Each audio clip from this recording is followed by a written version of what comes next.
Bonsoir et merci de nous rejoindre pour faire le tour de l'actualité en Moselle. Voici les titres de ce mercredi 15 février.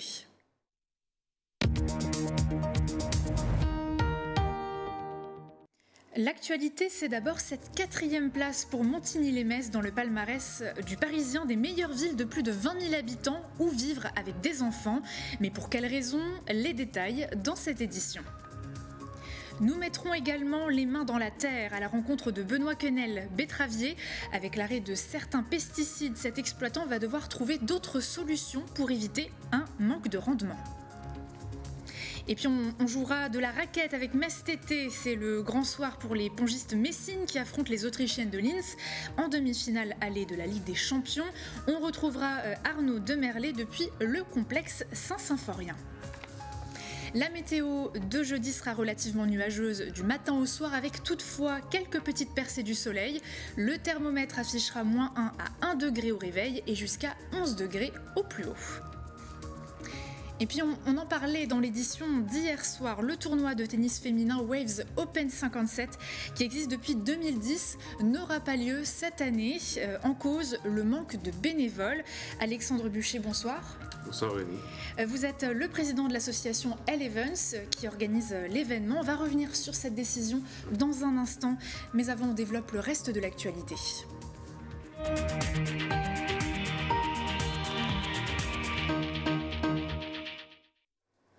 Sixième ville la plus sûre de France et maintenant 4e meilleure ville où vivre avec des enfants d'après le journal Le Parisien.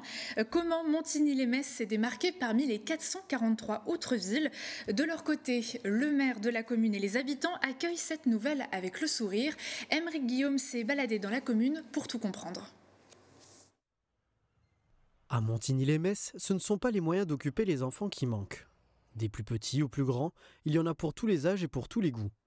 Un constat qui justifie la nouvelle distinction dans la catégorie des villes où il fait bon vivre lorsque l'on est parent ou futur parent. Parmi les critères qui ont fait sa réussite, on retrouve le coût du logement, la pollution de l'air, la capacité d'accueil de la petite enfance, mais aussi le nombre de pédiatres pour 1000 habitants. De leur côté, les parents ne sont pas réellement surpris par ce rang, eux qui profitent en tout temps des possibles activités. Je pense qu'il est plutôt justifié de par le fait qu'il y a quand même beaucoup de parcs avec beaucoup de verdure et on peut proposer du coup beaucoup d'activités aux enfants et ça à n'importe quel âge. Ça fait quelques années qu'on habite à Montigny-lès-Metz et à chaque fois on a eu des parcs où on pouvait emmener les enfants jouer, s'aérer. Pas trop étonné, les parcs sont agréables, les jeux sont propres, bien faits, puis il y a plein de jeux pour les enfants de tous les âges, donc je suis content quoi. De son côté, le maire de Montigny-lès-Metz, Jean-Luc Boll, se félicite du travail réalisé au sein de la ville et d'un retour qui, s'il n'est pas attendu, reste néanmoins le bienvenu.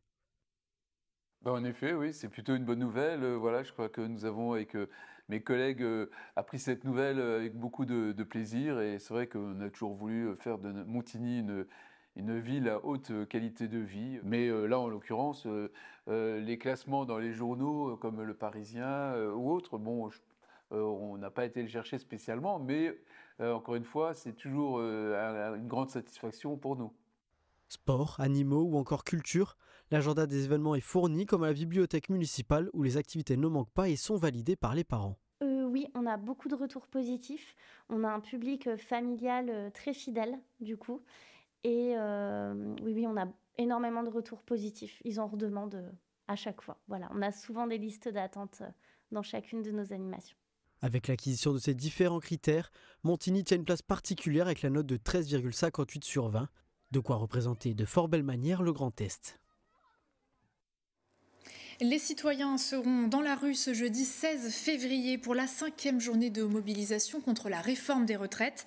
Les 4 principaux syndicats des rails ont annoncé prendre part à la grève. Des perturbations sont donc prévues en gare et sur les rails. La SNCF vous invite à suivre l'évolution du trafic sur le site internet et l'application. Il sera également difficile de circuler au centre-ville de Metz sur le plateau piétonnier entre autres. Mais les agriculteurs n'ont pas attendu le 16 février pour pousser un coup de gueule. Ce matin, la plupart des radars du département ont été occultés à Créange ou encore Haute-Villers à l'aide de bâches. D'autres, comme celui installé à la Hermeskapelle entre Sarreguemines et Bitche, ont été tagués. L'objectif, dénoncer l'exclusion d'une grande partie des exploitants de Moselle du dispositif des aides calamités. Pas de calamité, pas de PV pour l'État. C'était écrit sur quelques pancartes. Une initiative qu'auront certainement apprécié les automobilistes, sûrement plus que les forces de l'ordre. Le salon de l'agriculture doit d'ailleurs se tenir du 25 février au 5 mars. Parmi les producteurs présents sur Paris, il y aura la biscuiterie du Petit Pot à l'assiette installée à Creutzwald. La petite entreprise se prépare à cet événement qui permettra de faire connaître ses biscuits mosellans à l'international. C'est un reportage de nos confrères de TV8. Après une reconversion professionnelle, Benjamin et Coralie se lancent dans la fabrication de biscuits. Du Petit Pot à l'assiette vous propose des biscuits sucrés et salés éco-responsables. Rencontre avec le gérant avant le salon de l'agriculture de Paris. Nous, on a été contactés directement par la Chambre d'agriculture via le label Moselle. Donc, ils sont à la recherche de producteurs pour représenter le département. Donc, ils nous ont contactés, ils nous ont demandé si c'était quelque chose qui pouvait nous intéresser. Et bien sûr, c'est quelque chose qu'on a accepté directement. Après une préparation au millimètre, un achat de matières premières. En conséquence, la biscuiterie présentera 150 sachets de 5 références. On va présenter les deux gammes. Donc au niveau des biscuits sucrés, on a misé sur un petit traditionnel. C'est un sablé beurre avec un petit nappage chocolat. On a aussi misé sur un peu le goût de la Moselle, donc la Mirabelle. Donc on a fait un sablé garni à la confiture maison. Donc il y a la confiture Mirabelle cannelle. Les Mirabelles, elles viennent bien sûr de Moselle. Et sur le salé. Donc on présente un peu de notre gamme salée avec les best-sellers, c'est-à-dire l'oignon crème, le chèvre miel et les box apéro.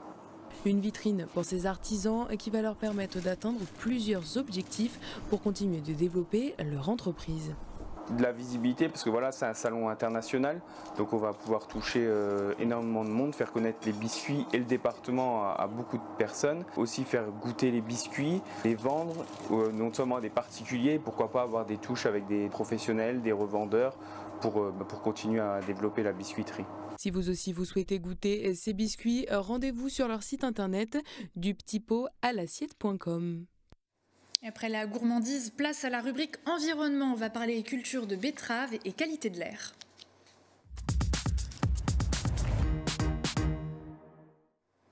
Les néonicotinoïdes, ces pesticides utilisés notamment dans la plantation de betteraves, sont désormais interdits d'utilisation depuis janvier. Une mesure qui pose évidemment des problèmes pour les exploitants. Emma Facchetti et Lucie Philippot en ont rencontré un. Voilà le champ où nous allons planter les betteraves, courant du mois d'avril ou début avril 2023 là. C'est en effet la période où Benoît Quenel commence à planter ses betteraves. Mais cette année, ce sera sans néonicotinoïdes, ces pesticides qui lui permettent d'obtenir un bon rendement. À plus de 40 € la tonne de betteraves, ce traitement était efficace et lui empêchait l'invasion des pucerons et donc de la jaunisse. Donc là, pendant 2 ans, on a utilisé les betteraves avec ce traitement de semences aux néonicotinoïdes. Ce qui nous permet de nous affranchir de plusieurs traitements en végétation. Et finalement, je pense qu'on arrive à un système qui est beaucoup plus, entre guillemets, propre, beaucoup plus sain que de multiplier les traitements en cas de très forte attaque. Depuis sa suppression annoncée en janvier, l'agriculteur se voit contraint d'utiliser d'autres produits moins performants. On va forcément essayer de s'adapter, mais en cas de forte attaque, forcément on va être obligé de faire des traitements en végétation qui sont pas très efficaces. On est obligé un petit peu de les multiplier. Le réchauffement climatique ne fait qu'accélérer l'invasion de pucerons. La semaine dernière, le ministère de l'Agriculture a annoncé une indemnisation pour les pertes de culture en cas de jaunisse. En Moselle, la plantation de betteraves concerne seulement une centaine d'hectares sur plus de 300 000 hectares cultivés, selon la Chambre d'agriculture. Dans le Grand Est, la qualité de l'air semble moins bonne en raison de la présence de particules fines depuis plusieurs jours. La cause, l'accumulation de polluants dans l'air, notamment liés au trafic routier et au chauffage résidentiel, au bois entre autres, le tout favorisé par de faibles vents. Heureusement, d'après les dernières données de l'ATMO Grand Est, la Moselle retrouve doucement un meilleur indice de qualité de l'air. Le reste de la région est soit en dégradé, soit mauvais, mais devrait retrouver un air plus pur d'ici 1 ou 2 jours. Quand à l'échelle mondiale, c'est le 28 juillet, au Luxembourg, le jour du dépassement des ressources naturelles, et le 14 février, ce qui signifie qu'en 45 jours, le pays a déjà utilisé toutes ces ressources naturelles pouvant être produites en 1 an sur le territoire. Le gouvernement luxembourgeois pointe du doigt ces calculs de l'ONG Global Footprint Network qui ne semblent pas prendre en compte l'empreinte des frontaliers qui ne résident pas dans le pays. Pour autant, au Grand-Duché, le Conseil supérieur pour un développement durable reconnaît une consommation trop importante de la part des Luxembourgeois. Place à la culture maintenant. Aujourd'hui, c'est une boîte à malice spéciale qui vous attend sur Moselle TV à 19h. En effet, l'émission sera entièrement consacrée au comédien, humoriste et réalisateur Boudère à l'occasion de la sortie de son dernier film, Le Grand Cirque. Un film dans lequel il incarne Momo, un humoriste qui va devenir clown pour les enfants hospitalisés. Un rôle et une histoire qui ne sont pas sans rappeler la sienne, comme il l'explique ici. Alors moi, j'ai été enfant malade d'abord. J'étais d'abord enfant malade, je suis arrivé en France en 1979, je suis né le 13 août 1978, je suis arrivé malade du Maroc, je suis arrivé en janvier 1979, donc je suis venu me soigner ici. Mon papa était déjà ici, hein, il travaillait déjà ici.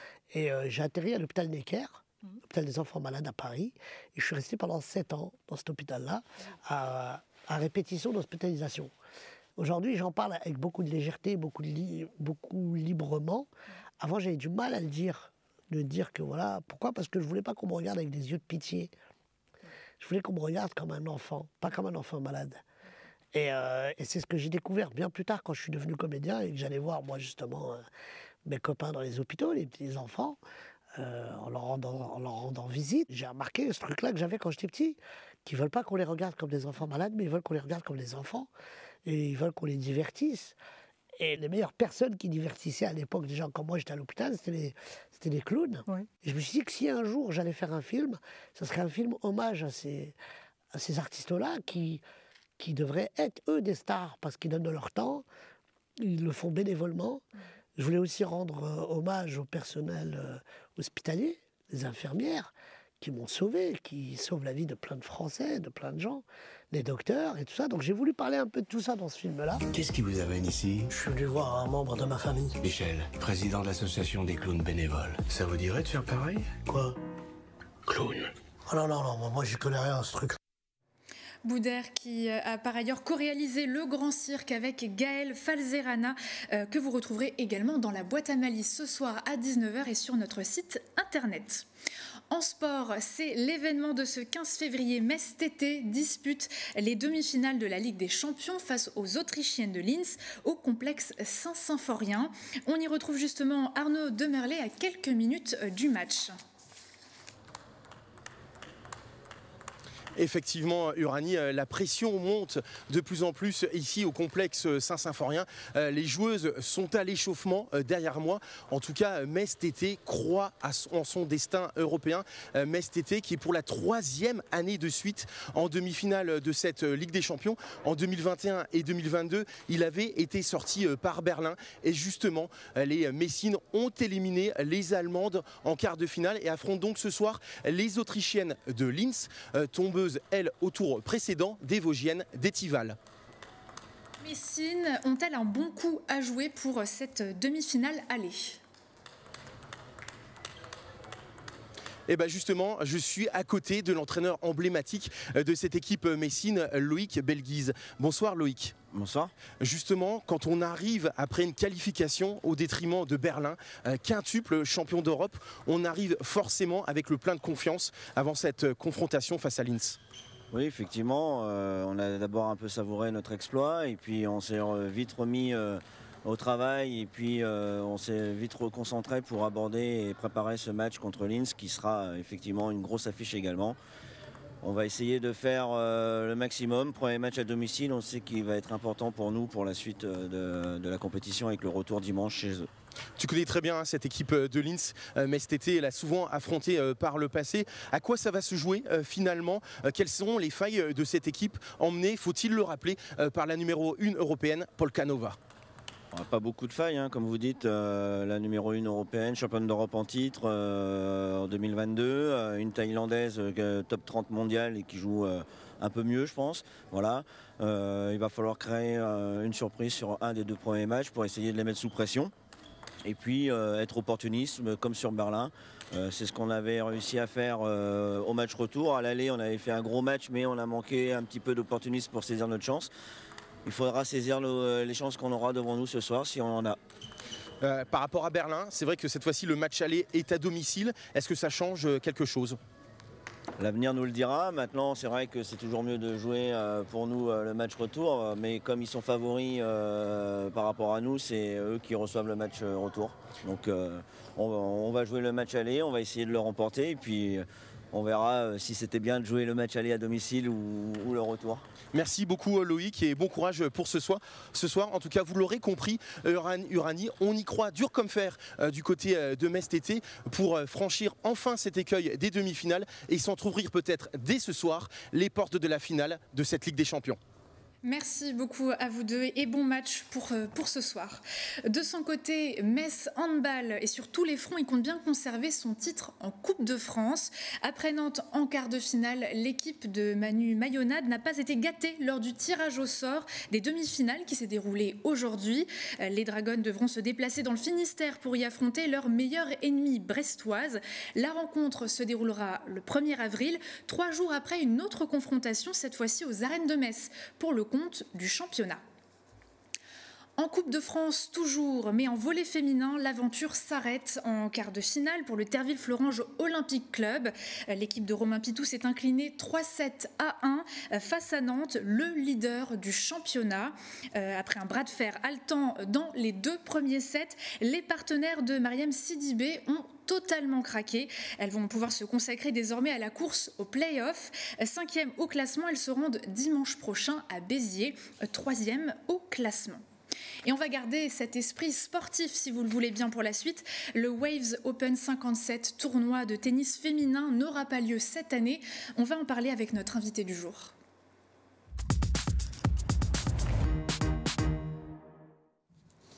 Alexandre Buchet, bonsoir. Bonsoir Rémi. Je rappelle que vous êtes président de l'association L-Events qui organise cet événement. La décision d'annuler cette année la compétition, ça a été un crève-cœur? Clairement, alors déjà merci pour votre invitation. Ça prouve que ce tournoi est installé en Lorraine depuis des années et compte. Oui, c'est un crève-cœur. Vraiment, c'est un crève-cœur. J'espère que j'aurai pas la voix qui tremble trop ce soir. C'est une décision qui a été prise il y a 3 semaines à peu près. Aujourd'hui, la crise du bénévolat est là. Comme aujourd'hui, dans des entreprises, alors c'est pas du bénévolat, mais dans les entreprises, l'emploi, il y a aussi des pénuries. Il y a aussi des pénuries dans le bénévolat. Comment vous l'expliquez? C'est, je pense, pas un désintérêt pour le tennis féminin. C'est autre chose. L'expliquer, aujourd'hui en fait il y a 2 phases. Je ne veux pas non plus qu'on stigmatise non plus trop sur les bénévoles, hein. Je ne veux pas qu'on les accuse de dire simplement on a une direction aujourd'hui, une direction bénévole, même au niveau de notre direction on a aujourd'hui des postes vacants qui sont compliqués à remplacer. Voilà, on est aujourd'hui sur une vraie problématique et on espère la résoudre le plus rapidement possible. 80 personnes sont nécessaires pour organiser cet événement-là, c'est énorme. Oui, 80, c'est un tournoi qui est sur 10 jours, donc forcément il y a une rotation, les bénévoles doivent se reposer aussi. Donc voilà, forcément, quand vous avez en fait une compétition qui dure 10 jours avec un niveau d'exigence celui qu'on a, forcément ça demande des moyens humains importants. Un événement donc qui marque le territoire et le monde du tennis depuis 2010. C'est plus qu'un tournoi pour vous. Est-ce qu'on peut dire que c'est un vrai tremplin pour les joueuses? C'est un vrai tremplin, oui, pour certaines joueuses, mais c'est aussi un tournoi qui permet aussi à d'autres joueuses d'être sur la région. Il y a toujours eu une bonne entente, par exemple, avec l'Open 88. Donc les joueuses qui pouvaient arriver soit de tournois français ou bien de tournois internationaux, s'arrêtaient à Moulins-les-Metz pour repartir après, même si ce n'est pas la même surface, à l'Open 88. C'est important pour les joueuses régionales, mais aussi celles qui étaient classées entre la 70e et 200e place mondiale. Oui, parce que ça donne des points. C'est un tournoi qui est classé, donc CNGT, donc ça donne des points au classement français. Donc c'est important aussi pour elles de participer à des tournois français pour monter le maximum au classement du classement français. Et vous avez aussi un très beau palmarès depuis 2010. Peut-être quelques noms qui vous viennent en tête? Alors là, Pauline Parmentier, forcément, et qui était un peu la mascotte pendant quelques années. Puis il y a eu aussi Francesca Schiavone, qui a quand même gagné Roland-Garros il y a quelques années et qui a gagné l'édition 2017 de mémoire. Donc forcément, on a vu qu'il y avait les amoureux du tennis étaient là, parce que le central était rempli, c'était vraiment génial, quoi. Alors, pas de rendez-vous cette année, mais les planètes seront peut-être alignées pour 2024. Qu'en pensez-vous ? Voilà, c'est pas un clap de fin. Aujourd'hui, c'est une pause. Alors, c'est une deuxième pause. La première pause, elle était plutôt... voilà, il y a eu la Covid, donc forcément, on pouvait pas faire de tournoi. On a redémarré une année derrière en mettant des moyens assez conséquents sur le live pour que les gens puissent quand même suivre le tournoi. Voilà. Donc, et là, on doit faire une pause pour se réorganiser. Alors se réorganiser, ça veut dire, parce que jusqu'à présent, vous étiez un peu à cheval entre le bénévolat, le professionnalisme. Est-ce que vous devez trouver une autre formule ? Pour l'instant, c'est pas décidé. En tout cas, je tiens à le dire souvent qu'on est des bénévoles professionnels ou des professionnels du bénévolat. Ça demande beaucoup de temps et d'organisation. C'est minimum 9 mois d'organisation. Et donc, ça monte crescendo avec les mois qui filent. Et forcément, on doit revoir certains modèles et notamment aussi, déjà, nous, le comité de direction, il faut qu'on trouve une autre solution pour libérer peut-être aussi certains